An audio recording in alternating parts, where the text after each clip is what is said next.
Jour d'entraînement pour la section amateur du Mans FC, conditions précaires, 2 terrains seulement à la disposition de l'assaut, touchés de plein fouet par les problèmes des professionnels. J'ai hâte aujourd'hui de connaître effectivement la décision, car là on termine la saison, mais on doit aussi penser à la saison prochaine.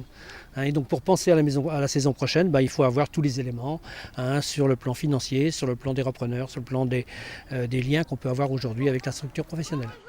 Denis Arnaud a joué au MUC 72 il y a 10 ans. Il contribuait à la première montée du club en Ligue 1 aujourd'hui. Il est l'interface entre les deux entités du Mans FC et jette un regard lucide sur la grandeur et décadence du foot pro au Mans. C'est du gâchis quoi. Concrètement, on s'est battu. Je pense qu'on était à la base du nouveau au niveau des joueurs, de l'état d'esprit, de la mentalité qui avait été créée au club, avec beaucoup de valeurs humaines. Et je pense que c'est ça qui nous a permis de monter la première fois. Et petit à petit, je pense que ça s'est effrité par rapport à la Ligue 1, qui est un autre monde, qui est un monde, on va dire, où tout est beau, tout est rose, sauf que la réalité reste toujours celle du terrain. Et quand on n'est pas bon sur le terrain ou qu'on ne fait pas les bons choix, on est sanctionné sportivement et donc du coup sanctionné au niveau du club.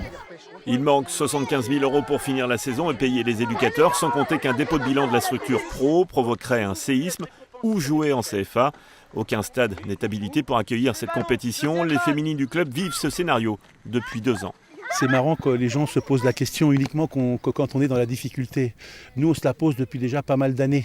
La problématique des terrains, le MM Arena n'a pas apporté de solution à l'association. Il a apporté une solution, jusqu'à maintenant au monde professionnel, mais le MM Arena n'a jamais apporté de solution à l'association.